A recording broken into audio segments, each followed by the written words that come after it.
जय गणपत बप्पा मौर्य। तो मैंने कोशिश की अभी कि मैं लाइव करूं, और आज जो गणेश उत्सव का जो पर्व चल रहा है तो उसके बारे में कुछ डिटेल में आप लोगों तक पहुंचाने की कोशिश कर रही थी। जैसे कि गणपत बप्पा का अभी जो बर्थडे सेलिब्रेशन हो रहा है, कोई एक दिन के लिए लाते हैं, कोई 2 दिन के लिए लाते हैं, कोई 3 दिन के लिए लाते हैं, फिर विसर्जन करते हैं।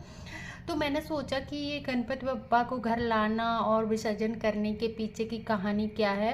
क्या ये सही है कि आप लेकर आते हो फिर कहीं भी मूर्तियों को फेंक देते हो।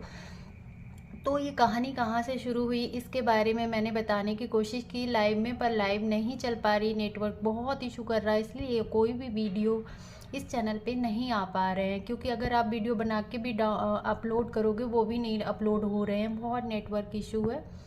तो चलिए हम जानते हैं कि गणपति बप्पा का ये जो गणेश उत्सव मनाया जाता है वो क्यों मनाया जाता है। एक्चुअली वेद व्यास जो थे वो एक वेद लिख रहे थे, तो उनको वो वेद को बिना रुके एक बार में ही एक साथ में ही लिखवाना था। तो वो अपने ये समस्या लेके जब भोलेनाथ के पास जाते हैं तो भोलेनाथ से ये बोलते हैं कि हमें ये वेद लिखवाना है, लेकिन कोई हमें ऐसा ज्ञानी चाहिए जो ये वेद एक साथ में बिना रुके लिख सके। तो उन्होंने बोला कि हमारा बेटा ये वेद लिखेगा।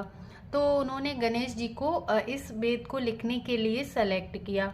तो जब गणेश जी के पास में वेद व्यास जी आए तो उन्होंने बोला कि आपको ये वेद लिखना पड़ेगा। तब तो मोर पंख वगैरह से लिखा जाता था। तो उन्होंने बोला कि ठीक है, मैं ये वेद लिखने के लिए तैयार हूँ, लेकिन आपको भी बिना रुके ये बोलते रहना है और मैं लिखता चला जाऊंगा।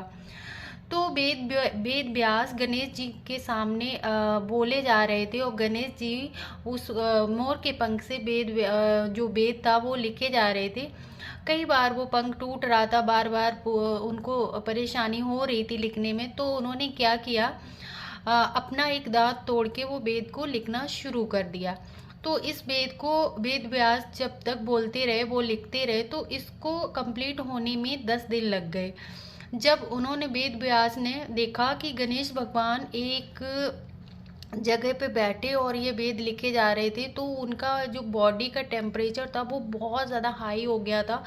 वो एकदम से गर्म हो चुके थे, उनकी बॉडी पूरी तरह से गर्म हो चुकी थी। तो जहाँ पे वो बैठ के वेद लिख रहे थे उसके पीछे ही सरस्वती नदी थी, तो उसमें उन्होंने गणेश भगवान को डाल दिया, जिससे वो उनका शरीर का तापमान कम हो जाए। तो यहाँ से शुरू होती है ये गणेश चतुर्दशी की कहानी।